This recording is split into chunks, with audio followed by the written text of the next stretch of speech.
What I am doing here is a recreation, to the best of my ability, of Freddy Kassab's testimony at the Article 32 hearings, which he testified on August the 13th, 1970. The JAG officers, as I call them, were Colonel Warren V. Rock and Captain Hammond Beale. The counsel for the government was Captain Clifford Summers and Captain William Thompson. And you had the counsel for the accused, which was Bernie Siegel, Dennis Eisman, and Captain James Dowsett. They were the counsel for the accused, which was Jeffrey R. MacDonald. This testimony was at a point in time Freddy was a character witness for Jeffrey R. MacDonald. He was the father-in-law. At this point, Freddy Kassab didn't believe Jeff would do it. He believed that intruders killed his daughter and granddaughter, so he was pissed off at the Army, thinking that they were going after the wrong man. Me doing excerpts and thoughts won't do Mr. Kassab justice. That's why, to the best of my ability, I'm going to recreate the testimony of Alfred, a.k.a. Freddy, as he liked to be called, Freddy Kassab.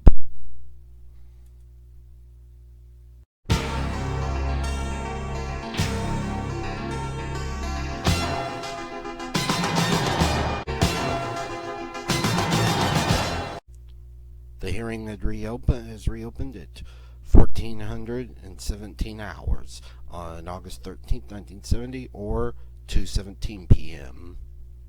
Alright, this hearing will come into order. Let the record reflect that those parties who are in attendance at the recess are currently in the room. Does the government have any material representing the interviews with Mrs. John Snyder? Yes, sir. We do have an interview worksheet, and it is now available to you. Thank you. A copy has been handed to the counsel for the accused and the investigating officer. At this time, sir, I would like to have marked as the accused exhibit the copy of the interview worksheet representing an interview with Janet Snyder, wife of Kenneth Robert Snyder, at 10:55 hours on 17 February 1970, and have that marked as an accused exhibit, sir, and received. Alright, accused exhibit 39, interview worksheet of Janet Snyder, 10:55 hours, 17 February 1970. Does counsel for the accused have any further witnesses at this time? Yes, sir. Mr. Alfred Kassab, please. Counsel for the accused, Bernard Bernie Siegel, questions Alfred Freddy Kassab. Okay. Would you please state your full name and address for the records? Alfred Kassab, 22 Bonnie Lane, Stony Brook, New York. Would you please spell your last name, please? Kassab. Would you state the relationship, if any, you are to Captain Dr. MacDonald? I'm his father-in-law. Are you the father of his wife, Colette MacDonald? Yes, sir. Were you her natural father? No, I am her stepfather. May I ask when you and Mrs. Kassab were married? 14 years ago. And how old was Colette at that time? 12. And how long did Colette MacDonald live in the Kassab family home with you and your wife? As long as we were married, 14 years. When did you first come in contact with Jeffrey MacDonald? Approximately 15 years ago. And what age was Captain MacDonald at that time? About 12. How did you first meet Captain MacDonald? I met him my wife. She wasn't my wife at the time, but I met him at her home, and he was visiting my daughter. And over the next few years, did you have an occasion to see him again? Oh, quite often. What high school did your daughter attend? Patchago High School. Patchago, Long Island, New York? Right. And do you know what high school Captain MacDonald attended? He attended Patchago High School. During the years that your daughter was in high school, did you have the occasion to see Jeffrey MacDonald? Yes, quite often. Would you describe to the investigating officer The circumstances of how you came to see Captain MacDonald during that period of time. Well, Captain MacDonald used to come and see my daughter, and I was there a period of time in there where they were on the outs, and Captain MacDonald still used to come to our house, and he used to mow our lawn in the summertime and, shovel the driveway in the wintertime, regardless of the fact if they weren't going together. And he'd stop by every once in a while and leave her a gift on the back steps and leave. How often would you say you saw Jeffrey MacDonald during the high school years? About once a week at least. Was your daughter actually in a boyfriend-girlfriend relationship with him of that time of high school or that period? Most of it, yes. Now that you indicate that Colette and Jeff were on the outs at the time, are you indicating that there were some arguments or strong disagreements between them? No, I think it's probably one of those teenage things that happen to most young people in their 15 or 16-year age group, right in there someplace. Were there violent arguments that were between them at any time? Never to my knowledge. Did you ever hear Jeffrey R. MacDonald raise his voice to your daughter in anger during that time? Never at one time. Never at one time. Are you referring to the entire period? From that day to this day. How well did you come to know your stepdaughter? Well, I would say that Colette and I were as close as one could possibly be with his own natural daughter. What did your relationship with Colette include? Her discussing things that troubled her or problems that were on her mind? At times, yes.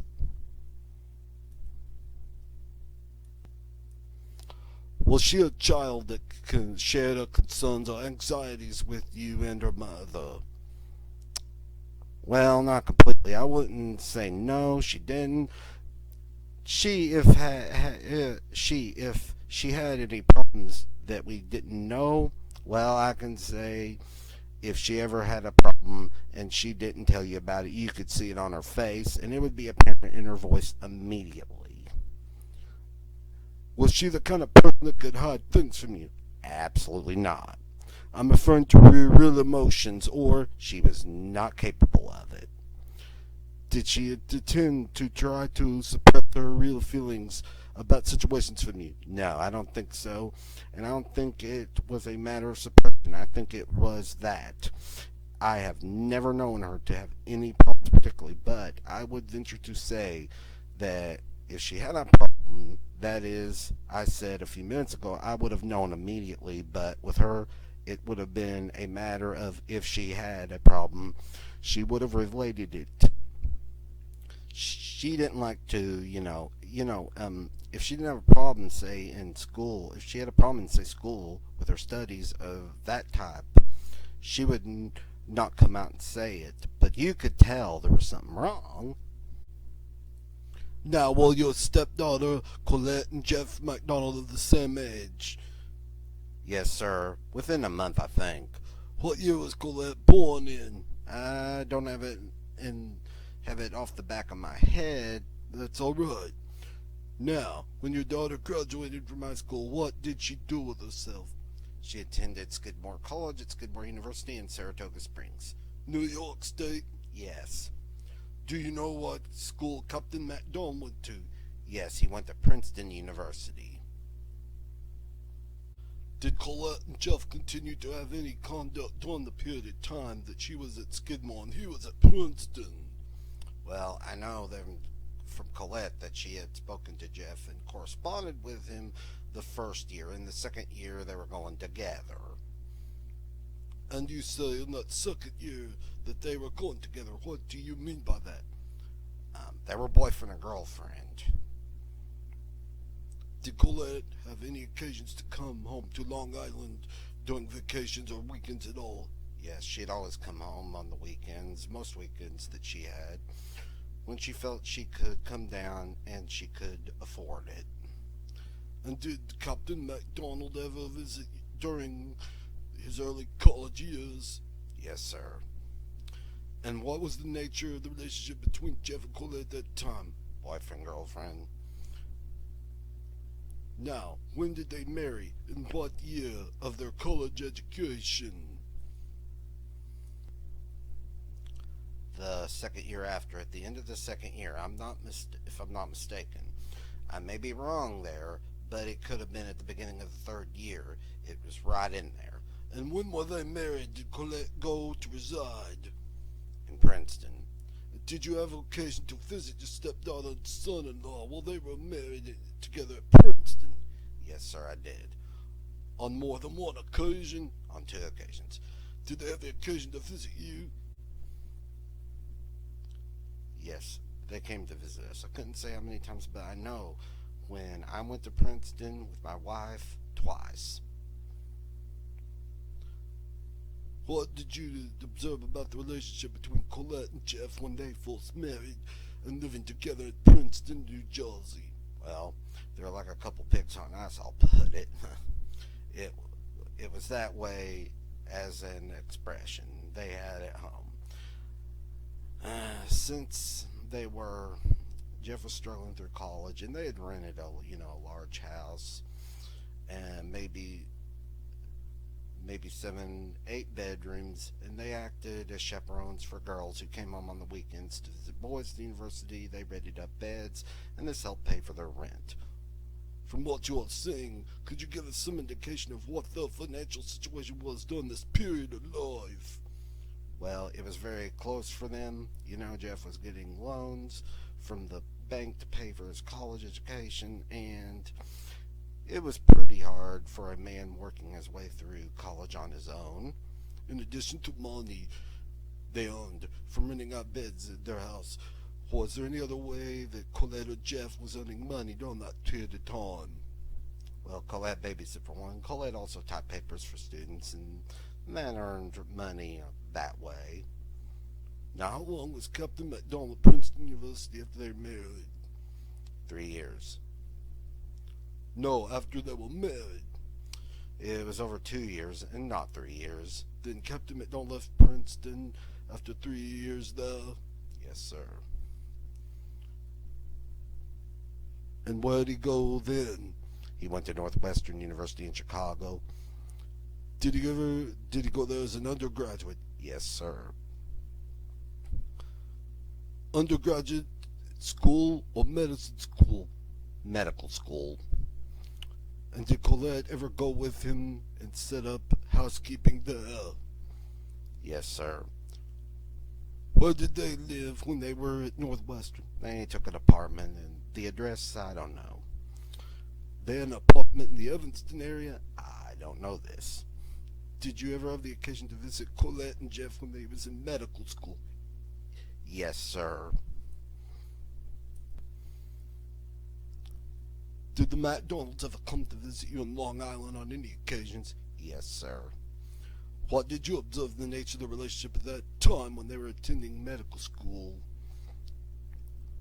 It was no different at that time than it was any other time. They were happy. Had the MacDonald children been born at the time they was in medical school? One was born, yes. Which one was that? Kimberly. And was the second child born there in medical school? Yes, sir. Now, did the addition of the first child appear to add any stress or cause any emotional strain to show on Colette or Jeff?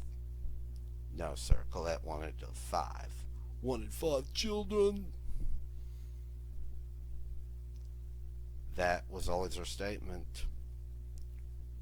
What was her attitude towards the first child in terms of her feelings? For actually being a mother for the first time, I don't think anyone could have been happier. Let's put it that way. Was the second child a child that was wanted at the time? Absolutely. Did you ever observe Jeff relating to his children while he was in medical school? Yes, sir. Can you describe his attitude and conduct towards the children? Well, to the best of my knowledge, let's put it this way. To the best of my knowledge, whenever I was present there, he would spend more time with the children than he did with either myself or my wife. Of that fact, His time was completely taken up by studies, and any time he was in the living room, he would be playing with the children, and at the same time talking to us. After Jeff graduated Northwestern Medical School, where did he go? He went to Columbia University to serve in Columbian Presbyterian Hospital to serve as his internship. And did they ever live in the Newark area? In New Jersey, local New Jersey, right across the bridge from New York.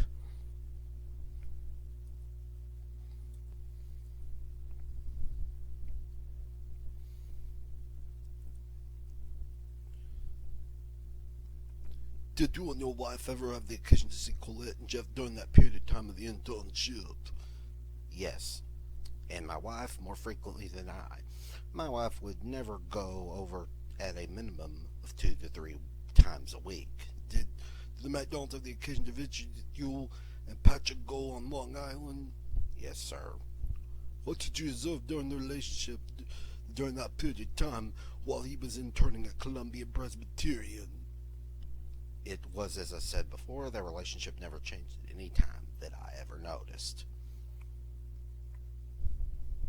When you say it never changed, what was that relationship? How would you describe it? To the point that they're exceedingly happily married, and a couple with a second child, they seemed to be even happier. Now, when Jeff finished his internship at Columbia Presbyterian, where did he go? The day he finished his internship, he reported to the Army in Texas. And do you know approximately how long he was in Texas? It seemed to me it was for 3 weeks, but thereafter, where was he assigned? In Georgia, I think at jump school. Fort Benning. That could be it. I'm not sure. And following jump school, where was he? He came here. Fort Bragg. Now, when did Mrs. MacDonald join him in the military service? I drove her here myself, if I'm not mistaken. It was October last year, the exact date. October 1969? Yes, sir. Did you maintain contact with Jeff or Colette when they were both together here at Fort Bragg? Yes, sir. I called her on a minimum of once a week. Did you speak with your stepdaughter during that period of time? Yes, sir. Did you ever have the occasion to visit him here? Yes, sir. Well, aside from the first time I brought her down here with the children, my wife and I were both down here for Christmas. December 1969? Yes, sir.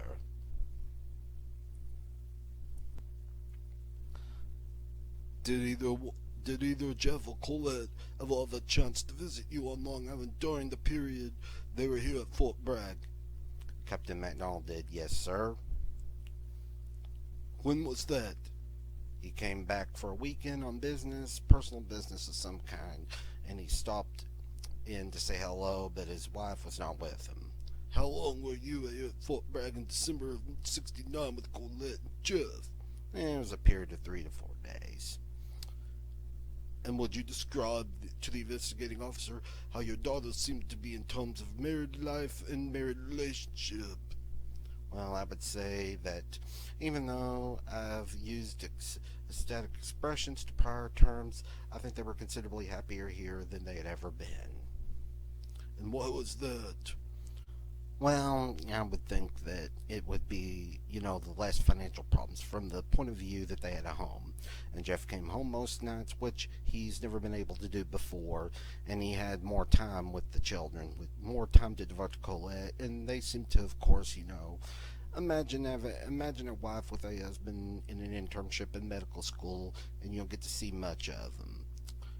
Here, she saw him almost every night, and she was ecstatic about that. Did you ever see anything unusual of a nature happen during your visit here at Christmas? Yeah, well, this was unusual. On Christmas morning, about 6 o'clock, I'm an early riser. I was waking up, and Jeff said to me, I've got a surprise, he said, for the kids, and I want you to come down and take a look. So I got dressed, and I left the house before my wife and daughter and grandchildren got up and went down 3 or 4 miles down the road, and he showed me a pony that he had bought for the children. Did anyone know about that? No one but me. No one in the house? No one in the household. We went down there where the horse was being kept, and when I saw the horse, I thought it was driven for the children and the ponies, I should say.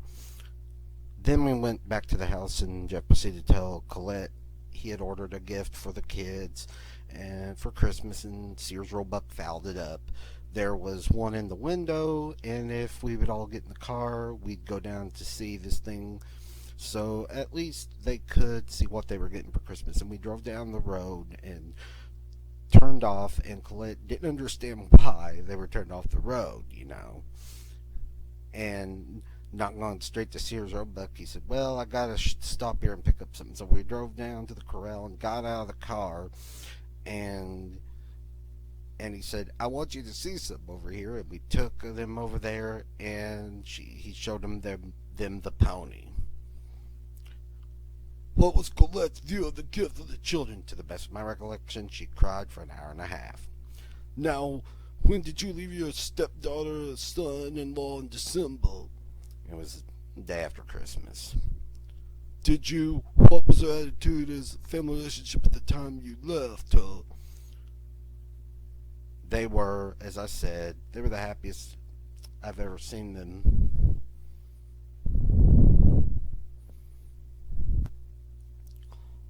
Now, when you indicated that Colette cried on seeing the horse, was that as far as you could tell that she was sad or disappointed?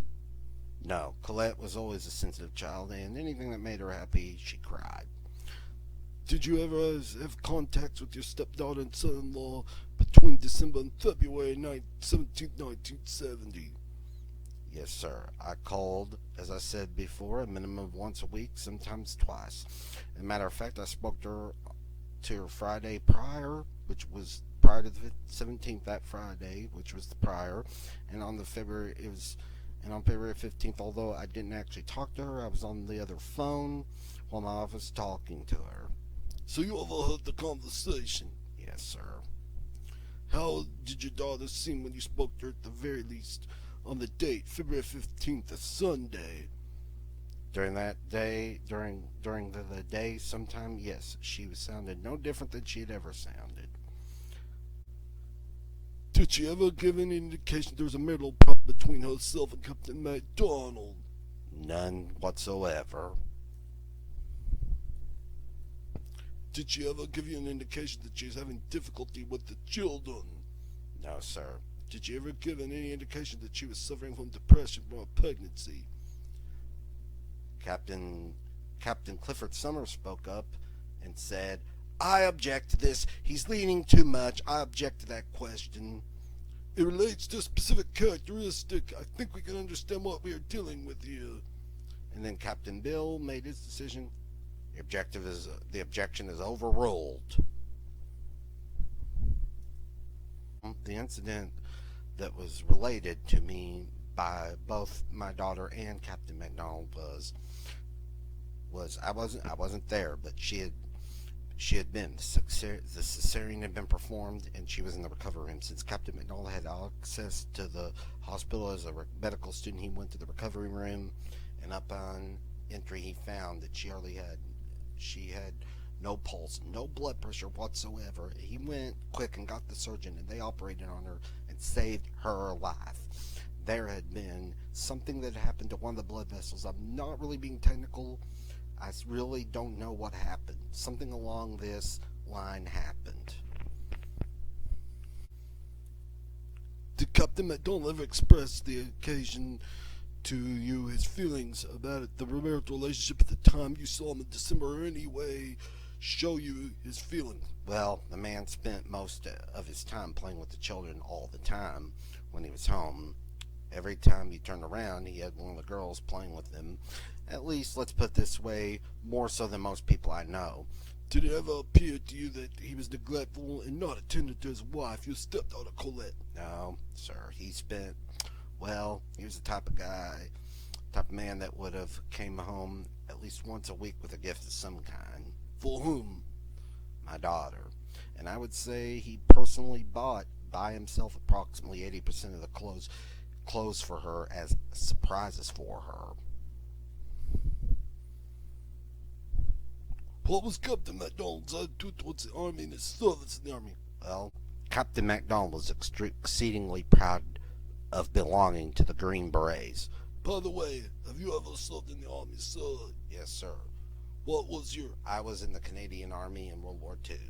How long were you in the Army, sir? From September 3rd, 1939 till 1945. What kind of service did you have, sir? I was Canadian intelligence and military intelligence. Were you an American citizen or Canadian citizen? I was a Canadian citizen.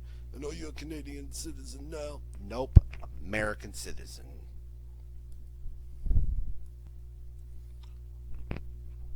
When did you become an American citizen? I moved to the United States in 1946 and became a citizen in 1948. If Captain MacDonald was free to leave Fort Bragg today, would you accept him into your home, sir? Yes, sir. Cross-examine. May I add one thing? Yes, you may.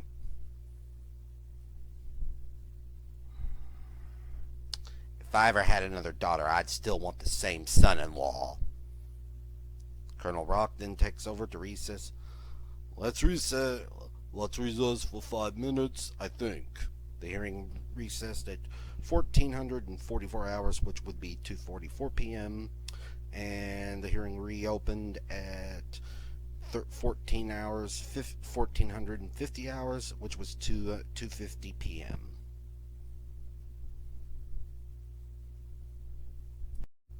Next, counsel for the government, Captain Clifford Summers, took over the questioning this time, and he questioned Alfred Freddy Kassab.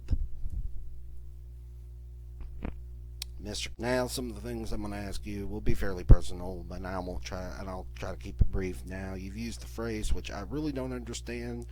The phrase was like pigs on ice. However, I think what you mean to say is describing the relationship between Colette and Jeff, that they were very happy together and devoted to one another. Is that what you're saying? Yes, sir. When was Kimberly born? Do you know that? I couldn't give you a date, no. Could you estimate? Well, she'd be about 6 years old now, so it would be approximately 1963. And where was Jeff and Colette during that time? In Princeton. So, as I understand it, you have never heard Captain MacDonald raise his voice to Colette, is that correct? No, sir. You saying never in anger? Well, that's what I mean. Now, let me say before I ask you the question that I regret having to ask, but does direct barely on the relationship between Colette and Captain MacDonald. Under what circumstances did they get married? I have an explanation of that. Could I have an explanation of that? What do you mean, sir? Did they have to get married? No, sir. How long they were married after Kimberly was born? Approximately 7 months. Now, sir, when was it that Captain MacDonald lived to visit you in New York for the weekend? I gather it was sometime after June of last year. Oh, yes, it's difficult for me to say when it was. Really have no means of knowing, except that it would have been after Colette was down here, which probably would have been October. And before you visited? Yes, sir, between October and December, somewhere in there. Did Mrs. Kassab have the occasion to visit the children after Christmas time? No, sir. What are you talking about, in person? Yes. No, sir. As I understand what you said, sir, you detected no change in the attitudes of the relationship between Colette and Jeff in the phone conversations prior to their deaths. That's correct. And I presume then, as an actual concaminant, you're actually saying that in the relationship they remained the same, and so far as you could tell, yes, sir. What was the last contact you had with them, that is Colette? Personal or on the phone? On the phone? I spoke to Colette on the Friday prior to the 17th. I was on the phone when she talked with her mother on the Sunday prior to the 17th. However, I didn't talk. I was on the phone. I just listened to her and her mother talk because I talked to her quite often, so I just let her mother talk. I have no further questions. Nothing further. I do have a couple questions, Mr. Kassab, very briefly. Do you have any other stepchildren as a result of this marriage? Yes, one boy. Of what age, approximately? He's 31. Did Colette's real father die as a result of... No, he died, sir. I have no further questions. Mr. Kassab, you are requested not to discuss your testimony with any person outside of this hearing, other than counsel for the government, counsel for the accused. Are you excused, sir? Thank you.